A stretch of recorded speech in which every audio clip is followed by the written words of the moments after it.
again. Your name is Michael Bovenes. Michaiel Patrick, Bovenes. yeah. My name is JP Alvera. And so what do you do for a living, Michael? Well, I actually help people. I'm a spiritual guide, and I help people understand their conflicts in consciousness. We have different parts of ourselves, the ego personality, and we have our soul. And we over identify with the ego in the first part of our life. And that's where these conflicts often come from, who you really are and what your true desires are. And then what an understanding of working through those conflicts so that you can find what you truly desire in life, which is personal peace, a sense of acceptance of self, which is huge. And the ego has lots of constraints around what that requires to be accepted by others and often denies self. So I'm a spiritual guide. I'm also a teacher, metaphysical teacher on Insight Timer. I've been doing that for about 4 years, and I'm one of their premium teachers. But I've been teaching metaphysics and spirituality now for quite a long time. Gosh, 35, almost 40 years. How did you come to become a teacher or guide in that aspect? What brought you to it? It just is kind of a natural gift I have. I can't quite explain it, but I was always curious as a young boy about my own mind, and I was always seeing things from a very different perspective than my friends and my family and other people. And in high school, my friends used to come to me for advice. They just say, you just always make sense of things that don't make sense to me. I'm like, okay, but I just would be able to have them look at a different perspective or step back and view things a little differently. And I think that has been kind of a gift that I've learned to develop, but it's something that certainly has improved the quality of my life, just understanding that I get this kind of download of guidance or understanding or wisdom, whatever you want to call it. And it helps me a lot. I'm very intuitive, but also it tends to help a lot of other people. I wish I had a nice, neat little label, like I'm an accountant. Even It's an hard to accountant, put into words what you do. right? But even an accountant sometimes works in a different sphere, so they have to label even more. So, True, you true. know, But people recognize what an accountant is, a spiritual guide. And I used to say spiritual healer, but unfortunately with religion, spiritual healer, people get conjured these ideas of what it represents, and it just doesn't quite fit right. But well, you know how you can injure your body. You can sprain your ankle, you can get a shoulder pain, or you can have an appendicitis. You can need surgery for your appendicitis. I think people neglect the fact that their mind can get bruised or hurt and that yeah, it needs repair. You know, we tend to treat the soul or the mind as something that cannot be, we talk about having a bruised ego or a bruised mind, but we don't realize that those wounds are real wounds. And if you don't take care of them, they get worse. they just don't go away. They Yeah, don't go away. that's No. for sure. They What tend about to metastasize a little bit. they do? And think about it this way, in my opinion, like, you know how if you are walking on a leg that's not healed, you're going to injure it more.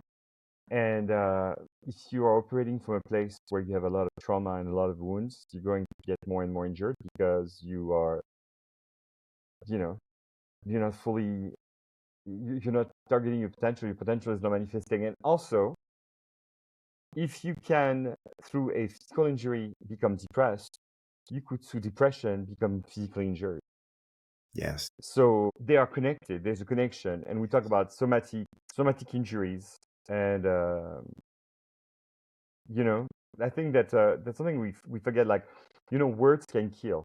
Words can Yeah. kill. Actions can kill. Not just the actions of hurting somebody, but what you do. So that's why there's even a syndrome called the syndrome of broken heart, where somebody who has a broken heart can die from a broken heart, literally. When Hmm. somebody has experienced a huge trauma or a huge loss, their heart stops functioning. And I think as humans, we tend to want to rationalize everything that if we can understand it and quantify it, then it makes sense. So it's real. But if we don't understand it fully, then it must not be real. Yeah. And people tend to want to, especially our ego, our ego can only take information in from our 5 physical senses. So if it can't touch, taste, smell, hear, or feel it, it doesn't exist to the ego. And yet emotions are very real, and you can't contain an emotion. Put love in a jar, or how much fear do you have? You can't measure it, but it's very real. And the ego tends to dismiss and discount anything it can't control. You And can't, but emotions are very uncontrollable for most people. So we have this defense mechanism that comes up oftentimes as well.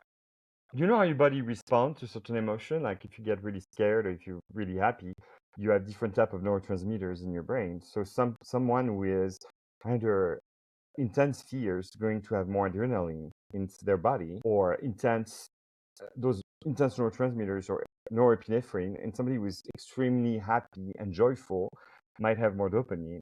So Sure. even though we cannot contain them in a visual sense, we could do blood work on somebody within a moment of an intense emotion and we could collect that data.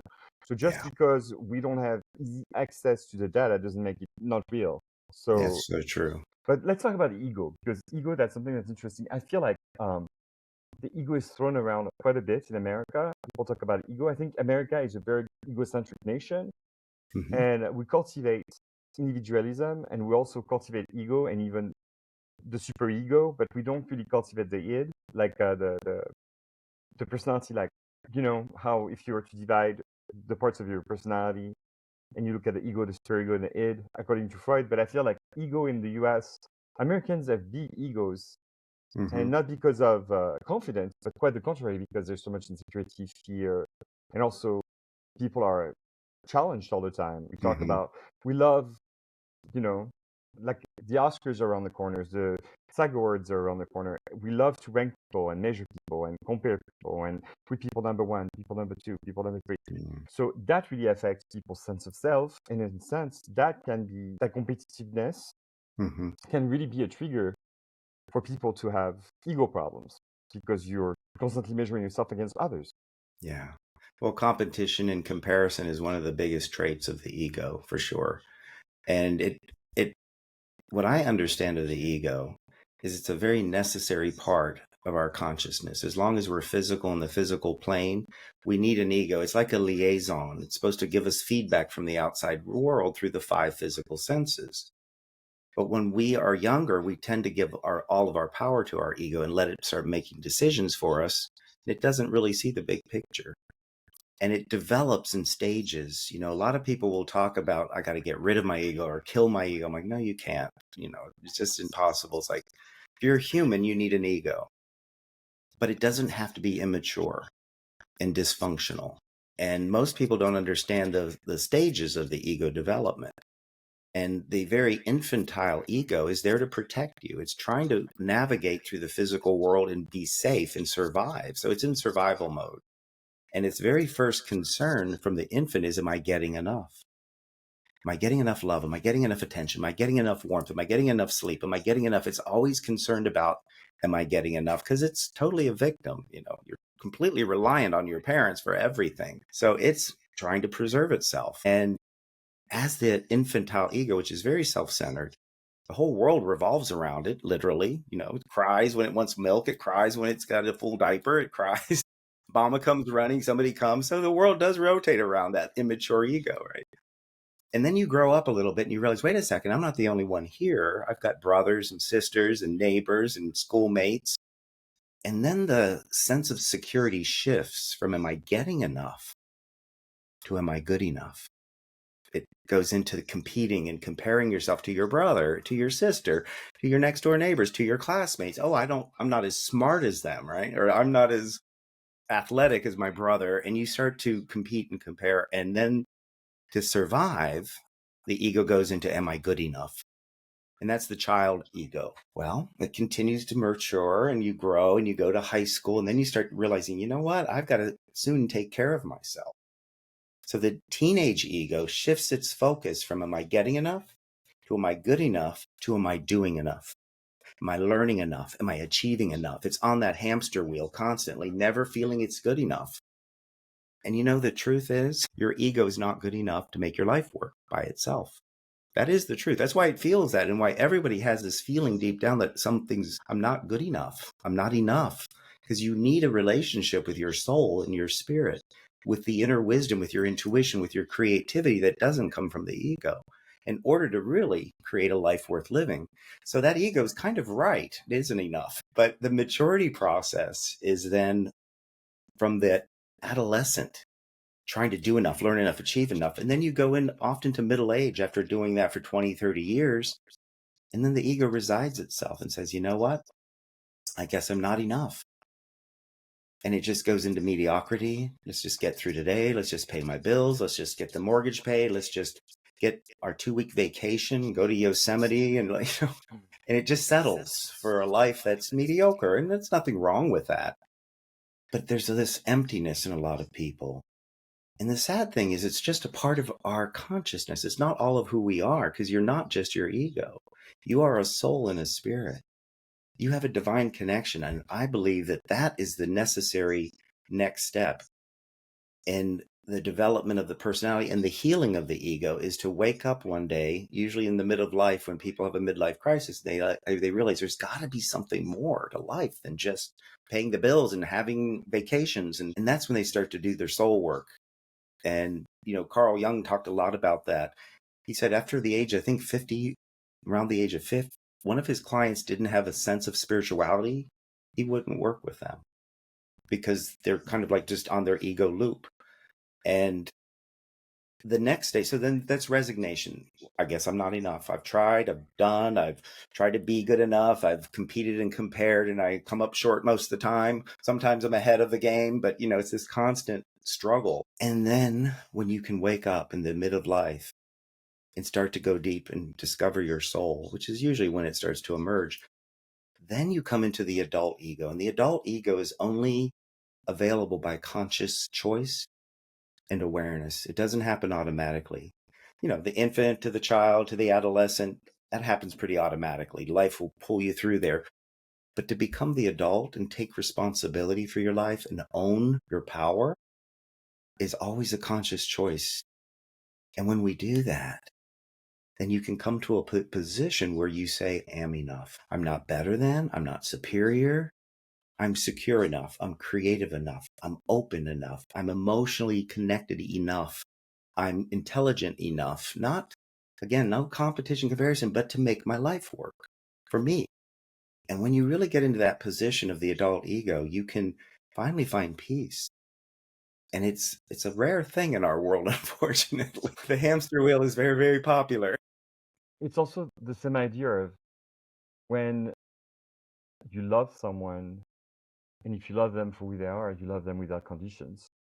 But as soon as you start placing conditions on them, it's not really love. As soon as you become conditional in the way you love people, then you limit yourself and you limit others. So in a sense, the ego is conditional. Yeah. The ego is conditional on the people that, when you get praised, you feel good, but when you don't get praised, you don't feel good. When you feel like you have achieved the goals you set for yourself, you feel great. But when you don't feel like you've achieved the goal that you set for yourself, you don't. When people realize or remark to you that you're smart, you feel intelligent, but if nobody does it, then you might feel less intelligent. Where actually, if you know yourself, if you have a sense of self and a self-concept, you actually don't need other people to tell you what they see or who you are, or you don't need that feedback because you should be able to give that feedback to yourself. And also, in a sense, the way human beings measure themselves is kind of an unfair thing, is to say that if you're highly educated or if you're popular, you are more deserving than somebody who's less educated and not as popular. And that's not the case. Everybody, when you go to a hospital and you see a baby who is just born, he knows nothing, has done nothing, has not accomplished anything, has not been anywhere. Does that mean that baby is not enough? Of course he is enough. And Yeah. actually, we love babies. We are like crazy about babies. Why? Because they're so pure, so innocent. Because they're somewhat ego-free in some ways. Yes. And so we love that. And I think as an adult or as a child, it's not having an ego, but it's not letting the ego become the driver of the car. Exactly. Not letting it become. Not let your life be guided by the desire to impress others or to be better than others or to know more than others, but more so that, you know what, I'm going to enjoy the ride. I'm going to look through the window and enjoy looking at the trees and the mountains and the sky. Be present, be anchored, be fully experiencing this life, this human life. While you're here, enjoy it. And then also you talk about not having a sense of spirituality. I think I think it blows my mind when people, I really love science and I love math and I love all that. I find that super interesting.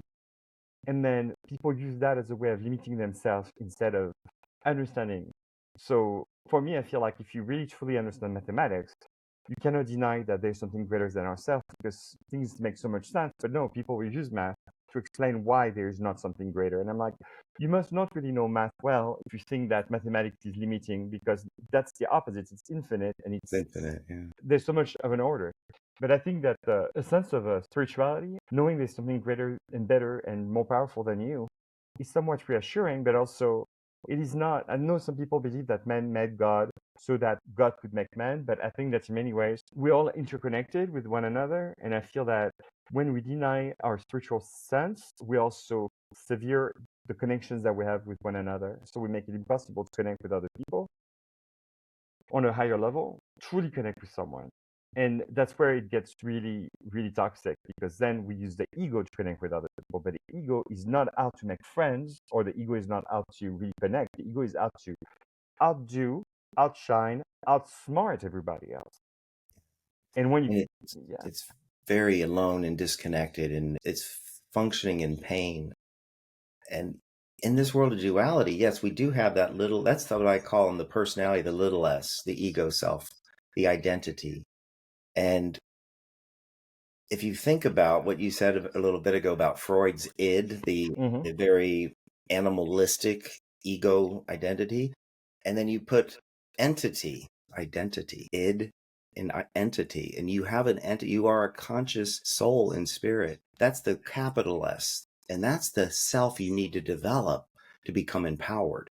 The little s never will feel good enough until you can balance and discover the empowered journey is what I call it. And there's 7 steps to this journey that all of us who wake up can go upon. The first step is self-awareness that leads to self-acceptance. Because, the ego can say, oh, I'm aware of myself. Yeah, I'm an alcoholic, codependent, schizophrenic, bipolar, fill in the blank. It has lots of labels it clings to because it doesn't know itself. I relate to like all these that. people outside of me. Yeah, that's who I am. No, it isn't. That's something you've experienced, right? You've gone through that, but you're so much more than that. So that first step is know thyself. It's pretty, but to know the capital S and to know your unique individuality and that you are connected to a power of your soul and spirit, connected to God, Goddess, all that is how I define it. And then that next step is once you open up and realize who you truly are, self-worth. I'm valuable. I don't have to earn it. I don't have to prove it. I don't have to get a degree. I don't have to make this much money to be valued. I am valuable. My worth comes from who I am as a spiritual being. And God, Goddess doesn't make junk. And we are all unique individual expressions. So my worthiness doesn't take away from anyone else's. It's all like valuing the uniqueness of individuality. And of course, the ego doesn't see it that way at all. It's competing and always constantly comparing. But then once you reclaim your worth, you don't have to earn it. You can't earn it. You already have 100%. It's like a 10-ounce glass of water. It's full of water. You can't put another ounce in there, but the ego is constantly trying to be worthy. What can I do? And I want everybody to approve of me and appraise me and validate me and give me pats on the back and tell me I'm wonderful and applaud me. And that lasts what? The shelf life is like 30 seconds. And then you got to get more. You got to get more. It's this vicious cycle. Yeah. And it's a lack of self-esteem, which is the third step in the empowered journey. Most people don't understand what self-esteem really is. It's an appraisal that you make about yourself based upon the way you live your life, with character or without it. Character is the principles that we hold, that we create and choose to function in life. And I suggest for most of my clients who work with people, there's 4 basic principles that make a foundation of self-esteem very viable. And that is honesty. You got to be honest with yourself. Stop playing the game. Stop telling yourself lies. And just be real. And honesty with yourself and then others. Responsibility, second principle, is to be responsible, to take responsibility for your life instead of being the victim and the blame, which the ego once felt, wants to blame everyone and everything. But no, responsibility is my willingness and ability to respond rather than react. Ego reacts to life, constantly reacting, but responsibility is like saying, wait a second, what do I have to What do I have to do with this? Okay, I've been in 4 failed relationships. It's not the person out there. Maybe there's a correlation. Who's the common denominator of all these for me, right? I need to look at myself and say, what am I doing that's causing these relationships to fail, as an example? Even if other people that you meet are people that aren't really meeting your needs, then you're the one choosing them. So And what does that attracting say them. about you? And yeah, Right. Right, yeah. right, right. So self-esteem is honesty, responsibility, integrity, and trust is the foundation. To learn to trust yourself, to trust your inner wisdom, to trust your body, to trust all the layers of your emotions, to start to explore your emotions and understand why those are there and what they're there to try to communicate to you. So that wholeness of self, that self-esteem is the most difficult on this journey towards empowerment. So it begins with awareness, and then you accept and you discover who you truly are, your self-worth, and then you need to earn love by the way you interact with life through honesty, responsibility, integrity, and trust. And you genuinely feel good about who you are. That's self-esteem. It could be a crappy day, but you reflect at the end of the day and say, you know what? I took responsibility and I was honest and I was trusting and trustworthy. I can feel good about myself, and nobody can make you do those things. You could be locked up in prison and you can still function with self-esteem, and yet nobody can make you do it. It's totally self-generated, self-created esteem, love, and appreciation you have for the way you live your life. And then you don't feel guilty because I'm a good person. I deserve to have success. I deserve to have good things happen to me. Why? Why? Because I've worked hard at being a good person. So I didn't let my there ego, there are times, I was gonna say, there are times when you could have the worst day in your life, the worst Mhm. day in your life. Or maybe there are situations that happen and maybe the set of circumstances are bad or people act poorly because you meet people that act poorly. Yeah, all the time.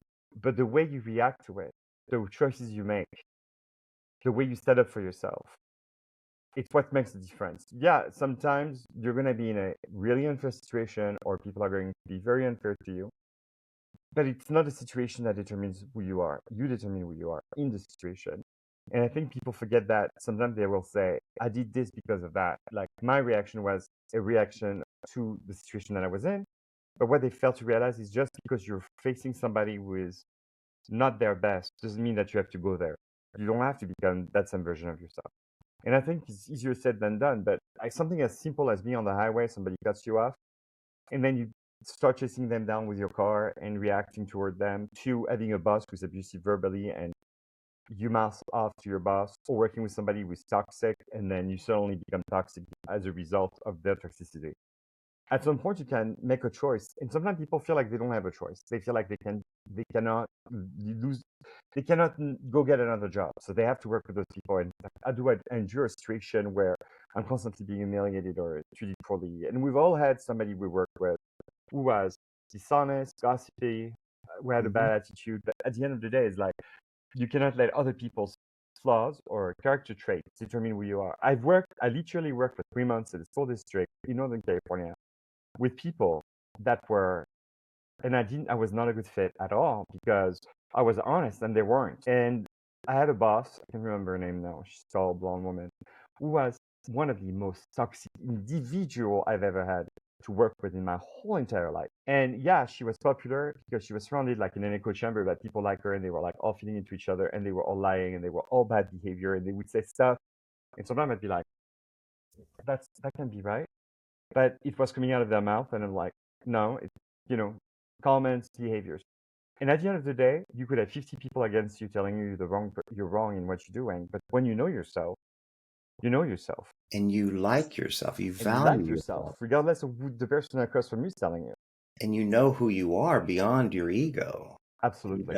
Here's the thing, everyone else also is a spiritual being. We're not special. We wake up to it. Well, we We can are recognize special, it. but everybody is. Yeah, exactly. And it's like we all can wake up and recognize that. But what I find, like for instance, what you're just talking about, getting cut off on traffic and you explode, that's not, the traffic didn't cause that. No. It triggered the anger that you haven't resolved within you, that you've been repressing for 10, 20, 30, 40, 50 years.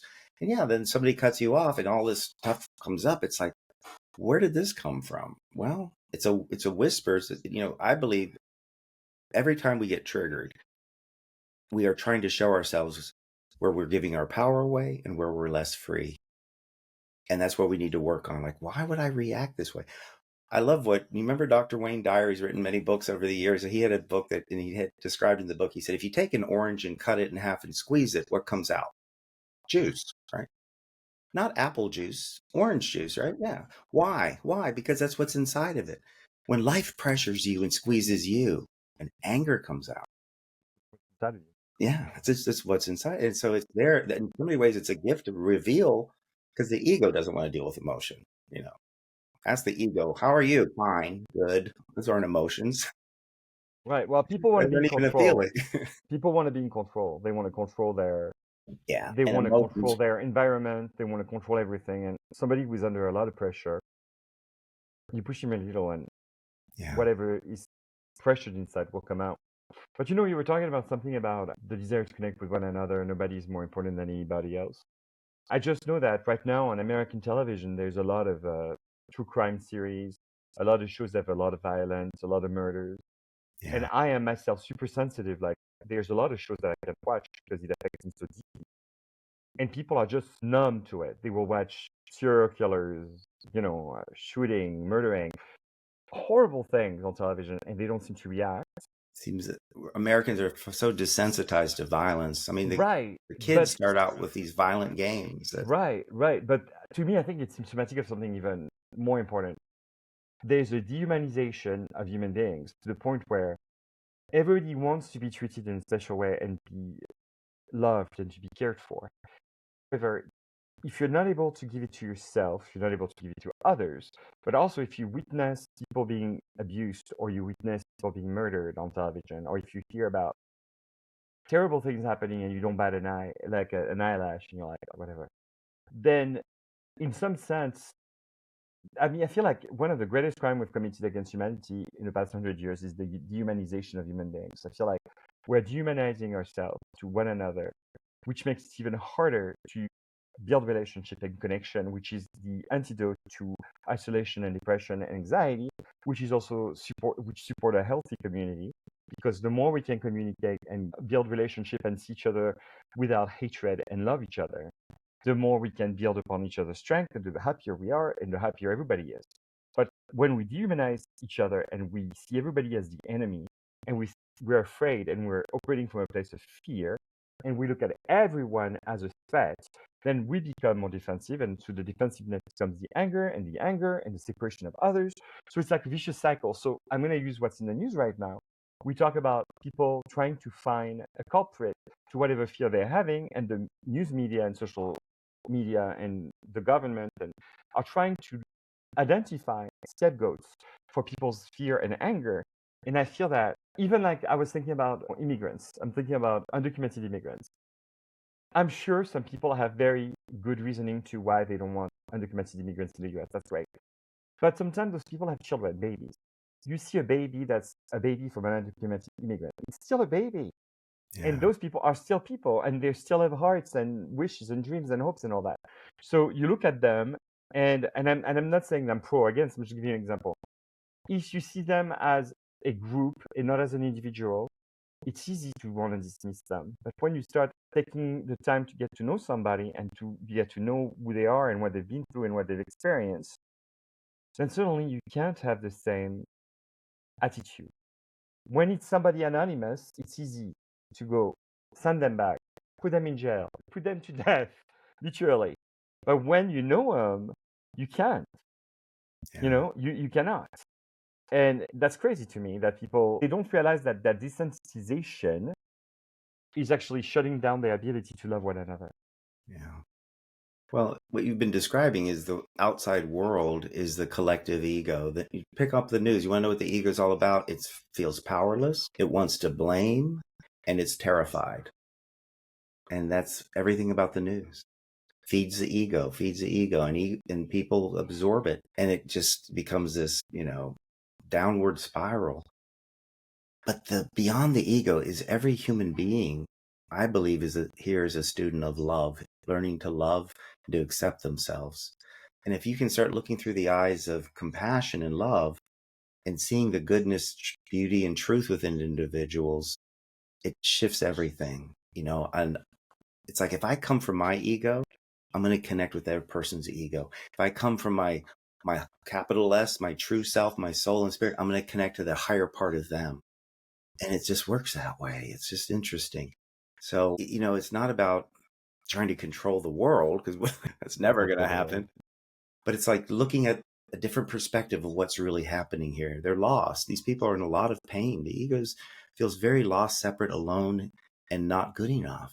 And, as a therapist, that's the common core beneath all of it is, I'm not enough. I'm Well, not they're good not enough. enough I mean, because most people feel that. And then they have all kinds of reasons to explain it. Oh, if it was my parents' divorce, it was this that caused me not to be good enough. No, because your ego. It'll find something to not to be good enough about. I think it's interesting to me is the fact that, when you take a test or you do a paper or you do anything, you're Huh? given a rubric, and a rubric tells you to achieve, average or high achievement or low achievement. This is what you need to, if you've done this, this is what you're going to get. But in the sense of humanity, we have our rubric is warped. The way we measure ourselves is broken. I love this analogy where if you go to the zoo and you see a monkey that's hoarding all the bananas at the zoo, and we'll call the vet and say, hey, that monkey is not well, he's keeping all the bananas to himself, he's not sharing them with the other monkeys in the area where the monkeys are. And then if we find a human being like Elon Musk, and Elon Musk wants to have all the money in the world, we put him on the cover of Forbes magazine, and we think, oh, that's great, we need to be more like Elon Musk, when actually he's basically no more than a monkey that wants to hoard all the bananas. So the idea is, how do you measure up ourselves? We measure ourselves through, what kind of school did you go to? What kind of house do you live in? What kind of car do you drive? What kind of people do you have in your life? How many children do you have? Did you get any prize? The US loves giving prizes to people, number one, number two, number three. And so it's easy to get to a place where you start measuring yourself through those external validation, instead of understanding that the true validation comes from within. Yeah. And one thing that helped me with that years ago, one of my spiritual teachers told me, is the collective is always wrong initially about everything. It thought the world was flat. And somebody with vision, somebody with insight came along and shared that it was round. Initially, the ego, because it only uses 5 physical senses. So the collective ego out there, is blaming Russia, blaming that, constantly giving its power away. But that's just the nature of that. And when you wake up and really take your power back, you feel compassion for the world, because you understand what it's like to be lost and confused and in pain. And so as we heal and we take this journey of empowerment, and I've already talked about 3 steps, from self-awareness to self-worth to self-esteem. The 4th step, this is climbing a mountain. This is the most difficult, all the way up to the top. The 4th step is self-love. To finally love yourself. And you can't love yourself without self-esteem. Because if you are being manipulative and controlling and a son of a bitch, and you're out there and then you're going to try to love yourself, you're not going to let yourself feel it. You're going to feel guilty at Even if best. you pretend that you like yourself, Yeah. deep down Oh, you yeah. won't, because That's you where don't like arrogance what. comes from, to hide Right, behind, I'm right, better than right. everybody else because of, and that's a lack of value. A person who's arrogant doesn't feel any value. That's why they're trying to convince everybody, because they don't believe it. A person who truly values themselves doesn't have to audition for anyone. They're just living their life and enjoying their life, and people get who you are. My mother used to tell me when I was a little boy, she used to say, who you are speaks louder than any words you can say. And that's a very wise thing for my mother to have said. And I look back at that, and it's called presence magic is what I call it. Who you are speaks volumes. And so this 4th step of self-love is the love that you earn and you receive and you give. It's the components of paying attention. To love yourself, you need to care for yourself. You can't really love anybody you don't care about. You can't take care of somebody if caring is not there. And unfortunately, the world is in apathy and indifference, a lack of caring, a lack of compassion. But that's the first step to love, is to care. And most people, it's a 4-letter word, care. What is it? Well, I just did that because I care for you. You end up in an emergency room with broken bones and bruises because I care. No, that's not caring. It involves only 2 steps. to an act of caring is to pay attention to the needs of someone or something.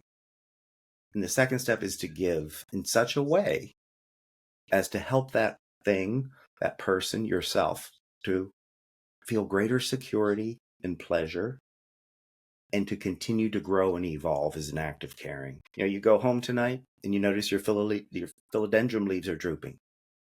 Pay attention. And then you give it water. So what? So what for? So it can feel greater security, and it can feel pleasure, and it can grow and evolve. That's an act of caring. So it's another 4-letter word a lot of people just throw around. Say, oh, I did that because I care for you. I humiliated you in front of your friends because I care. How do you define caring? First of all, that's not how I define caring. But also to take care of yourself, to pay attention to your needs, and to give to yourself in such a way that you feel greater security and pleasure. It doesn't have to be security and pleasure. It's and or, because like a mother taking care of their child, the child might not feel pleasure by their mother saying, don't do this and don't run out into the streets. They think they get upset with their mother, but that's still an act of caring because she's trying to protect her child with security so that child can continue to grow and not get hit by a car. So that's the foundation of self-love. Because obviously we could talk on here for 3 weeks, not even touch the topic of self-love to the depth and dimension it deserves. But self-care, caring for yourself and others, is where the heart opens and where compassion flows. And then that's just the 4th of 7 steps on this empowered journey. So We're we're at gonna the go there, top. but there's like a question that I get a lot is how do I love myself and how do I build my self-esteem? I get that question asked to me of me at least 2 or 3 times a day. Yeah. Self-esteem is develop principles, make up, and you see, those are the 4 basic ones, but I also have a principle of being funny and humorous. I love my sense of humor. I have a principle of being creative. I have a principle of being open to difference and listening. I have, so there's lots of other principles. Some people have a principle of being very organized, focused, whatever it is, you have your principles. Expendable. And here's the key: character. A person with character. There's a lot of people with lots of principles and no character. Those are the ministers that used to spout out on the pulpit. Oh, yes, do this and don't do this, and yet they're doing it behind their back, because they're not living their principles. Character is the frequency in which you apply your principles. To be a person of character means I actually strive to be honest, responsible, integrity. I don't just tell people to do it. I'm living it. And that character is the frequency in which you apply your principles. And a person of character, you feel a sense of safety with and a trust. And so those are the 4 steps. And again, nobody can make you do those things and nobody can stop you from doing it. And when you do it genuinely, you won't do it perfectly. You're going to go back and forth. You're going to be dishonest. A principle is something you'll never fully achieve, but you'll become more for having reached for it. We're human. We're going to fall short. We're going to manipulate from time to time. We're going to not be completely honest all the time. But because we make it something we want to be and we strive for it, we become more and we grow and we can feel good about ourselves. Not that we're perfect, but that we are practicing becoming whole and owning our value. And so self-esteem to me is the value you earn by the way you live your life, in a nutshell. And then out of that comes, I really do care about myself. I'm a person worthy of being cared for and being loved. And, people often feel guilty when somebody pays them a compliment. Something as simple as they feel like, oh, I don't deserve it. Well, it's a lack of character often, or it's a feeling that they aren't good enough. They bought into their ego's little voice, the little monkey mind that tells you you're not good enough. That ego that gets trapped because you haven't dismantled it.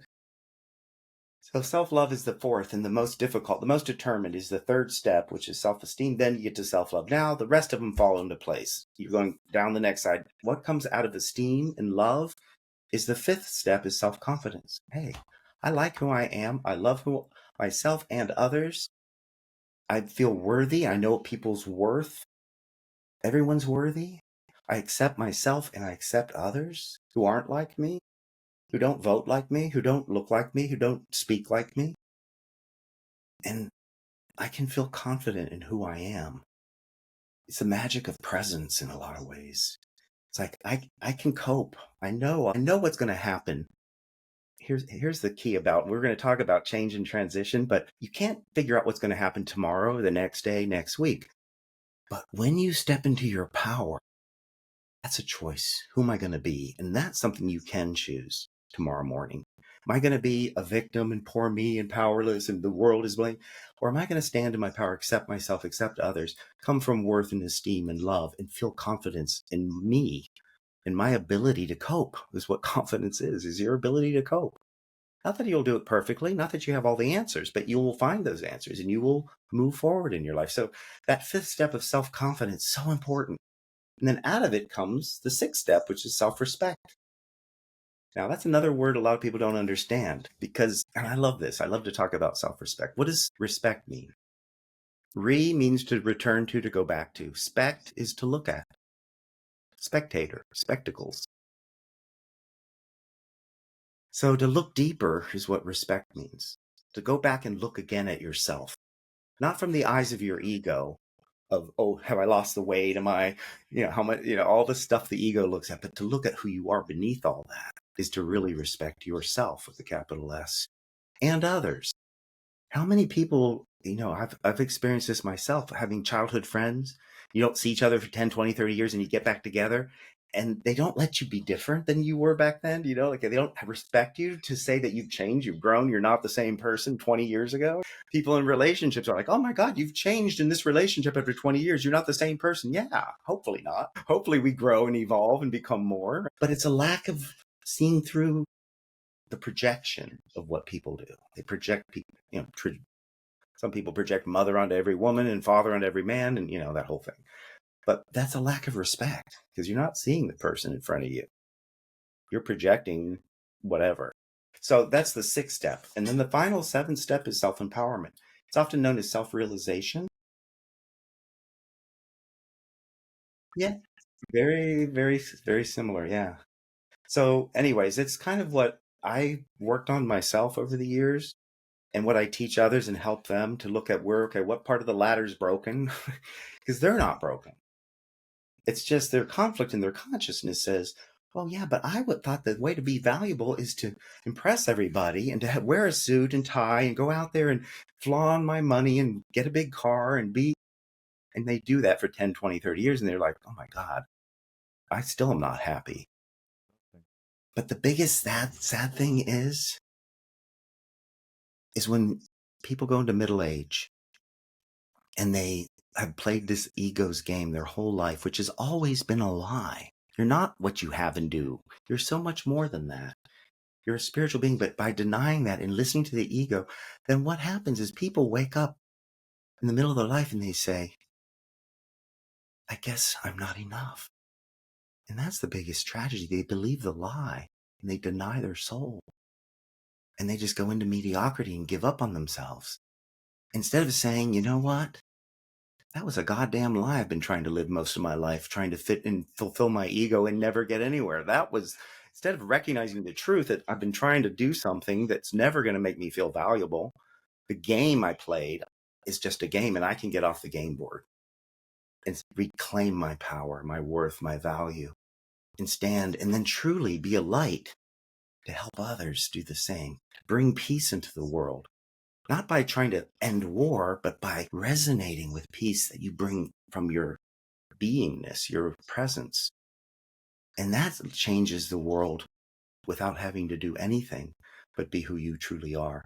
And as people wake up and they shine their light and they expand, it influences everyone around them, every interaction. And that's the way I believe of the journey of empowerment. Now, that doesn't mean you just sit there and beam. I mean, you do other things. I teach classes, I do all kinds of things, but you don't have to, literally, you can just be a light in this world that is convincing itself that it's only dark. One of the most beautiful qualities somebody can have, in my opinion, is humility. And I feel like it's underrated in America. I feel like in the US, we I don't know don't. if it's just in America, but it is underrated. Well, I don't know about. I don't live in other places in the world, so I'm gonna speak from the perspective of where I stand. In the US, humility is underrated. Maybe Mm-hmm. when I lived in France, it was underrated there, and maybe in Portugal, it was underrated as well. Though I think that some cultures cultivate humility, or they cultivate the appearance of humility. How do you define humility? What's your version of humility? I'm just curious because there's so many different concepts about humility. I have my own, but Well, for me, humility is you don't have to outshine anybody else. You don't have to be better than other people. You don't have to stand. You don't have to, even if you know the right answer, you don't have to give the right answer to someone else. You don't have to want to outdo other people and be smarter than other people or be greater than other people.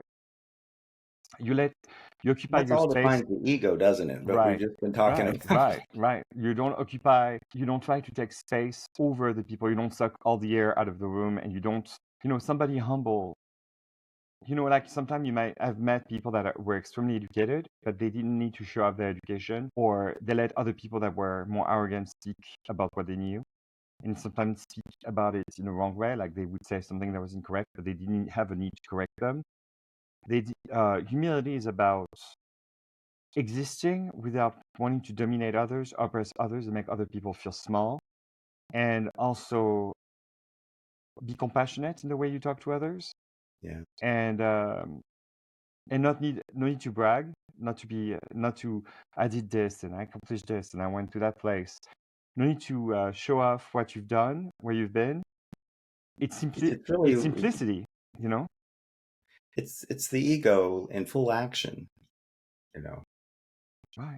the the Simplicity, you the know. way I define humility is a willingness to let each experience, each encounter, be brand new, be new. Don't project the past.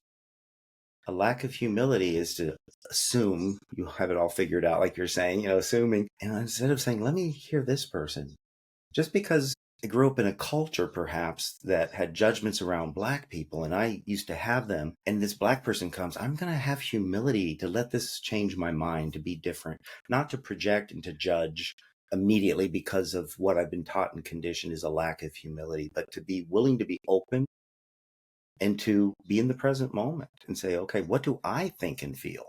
Not what did my lineage and heritage and culture and the world that we grew up in. That's not who you are. That's a conditioned self, the ego part.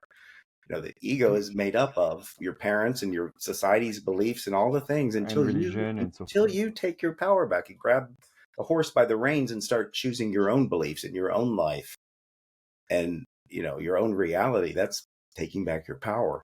But yeah, humility is a willingness to let each moment be brand new, not to keep projecting. And that's a big secret to change, is having humility. Get Just away from because every judgment. morning your partner ignores you in the morning and reads the paper, today it can be different. But get Today away it can from be different. judgment. You don't, for example, like one person that I found to be very humble was Lady Diana. And I Hmm. remember how she went to some countries where they would eat on the ground and they would eat out of a communal plate. And she would join in, she'd sit on the ground and she'd take off her shoes and she ate from the communal plate.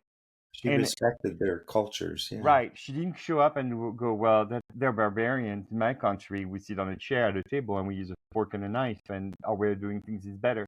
So I think humility is non-judgmental.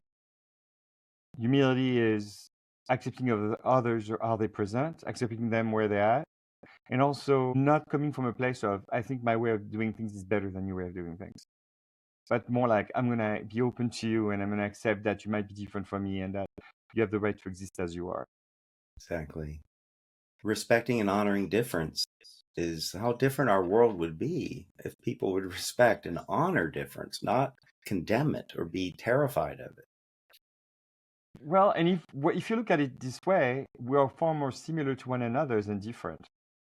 I mean, we cultivate our differences. Like we human beings will say, "Oh, I'm different from him," or "He's different from me," or "He's different from."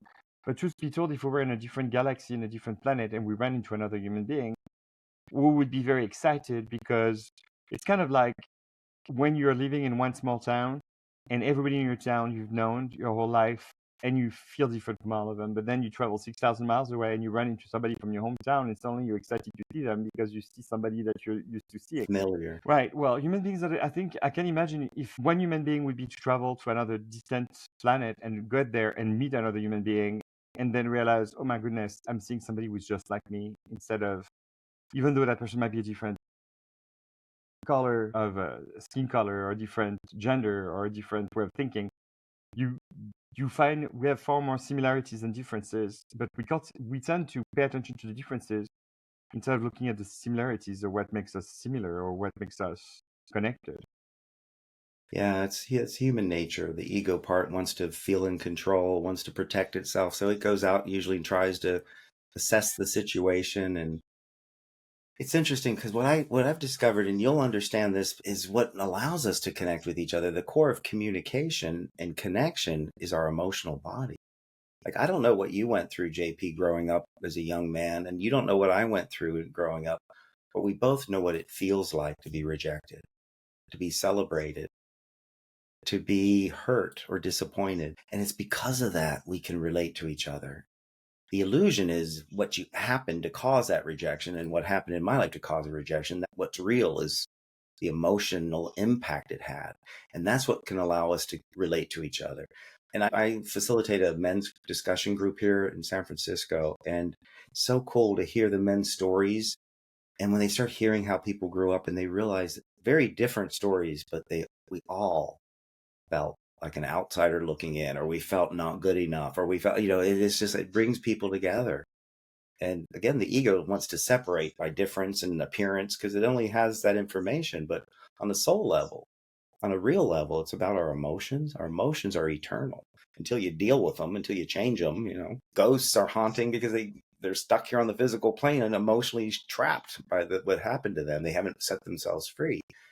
So emotions are so much the core of our power. And what I described in that journey of the 7 steps, the emotional, you can say, oh, intellectually, yeah, I'm worthy. Yeah, I got self-esteem. Yeah, I love myself. But you're not feeling it. It's just words. You got to feel it.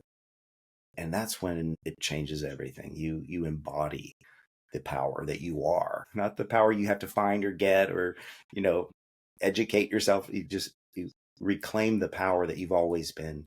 And we all give our power away. So that one day we would learn to value it.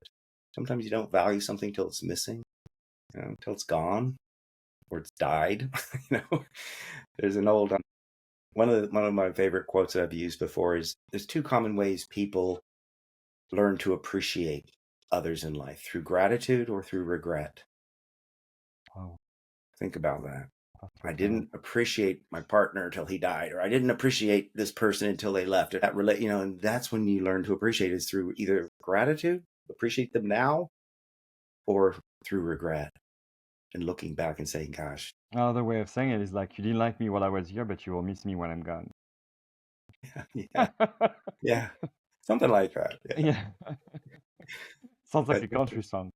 yeah, I try to, I really try to appreciate everything going on in my life, even the pain. I just lost a really close friend of mine 2 weeks ago. Today's Saturday, actually, it was 2 weeks ago today. Yeah. And I've known him since I was 25 years old. And we had this most beautiful conversation. He's very spiritual as well. And Tom had a lot of struggle physically in the last 10 years, but mostly heart stuff. He's only like 6, 7 years older than I am. And we touch base around New Year's, Happy New Year, that kind of thing. I was traveling back from Athens. I was out of the country.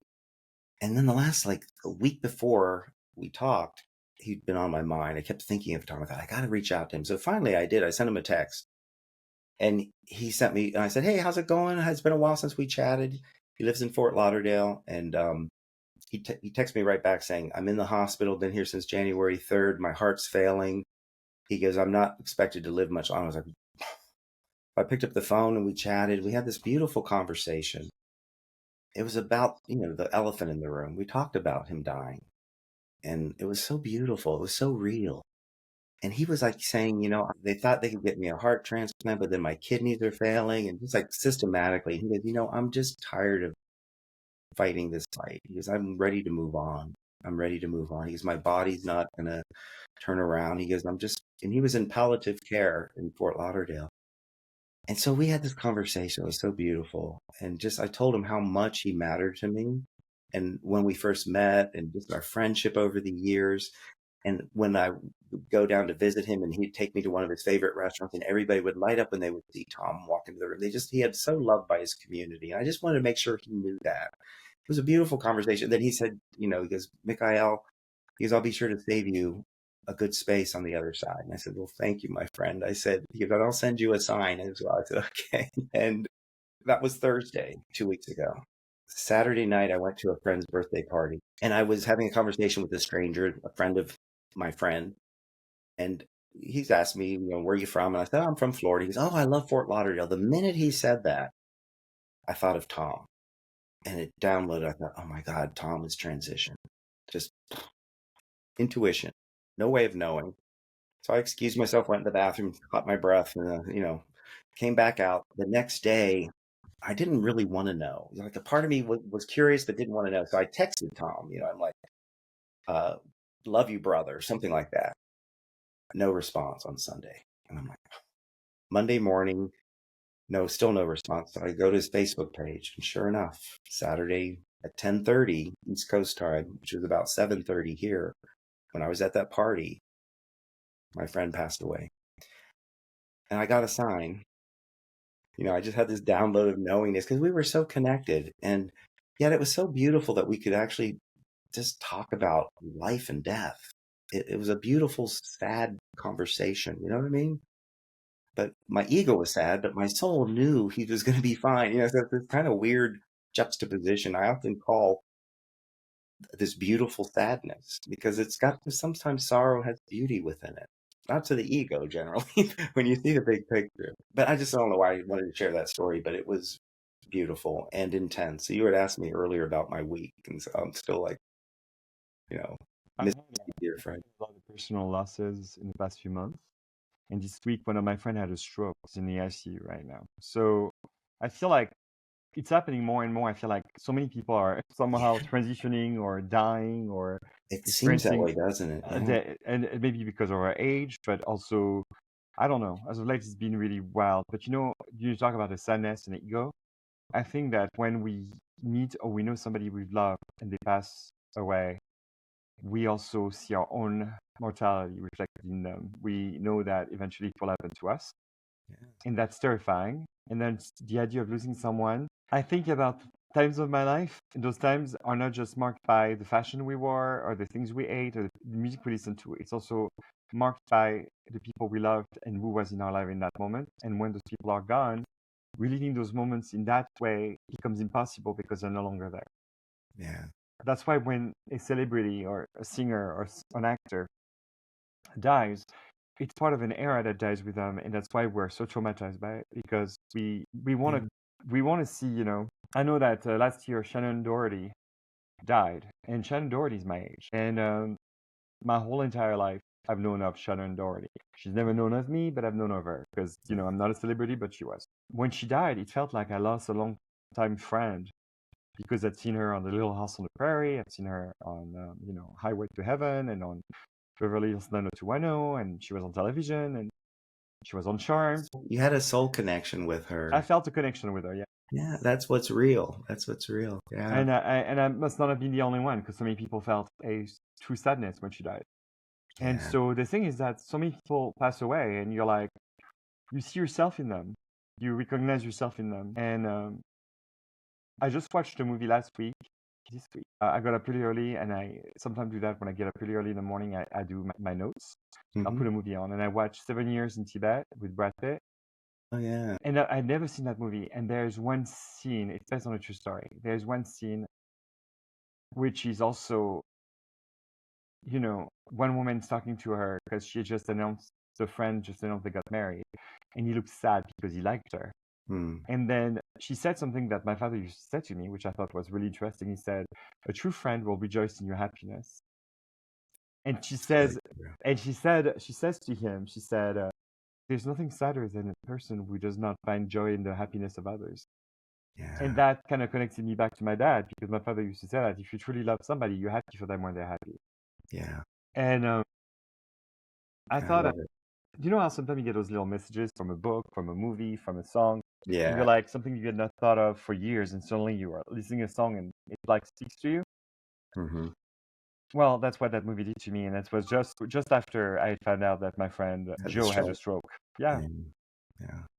So the same way you get sad when your friends suffer, you're Yeah. happy when they rejoice. And that's why when people get married, they want to have their friends present. And when a baby's born, you want to celebrate.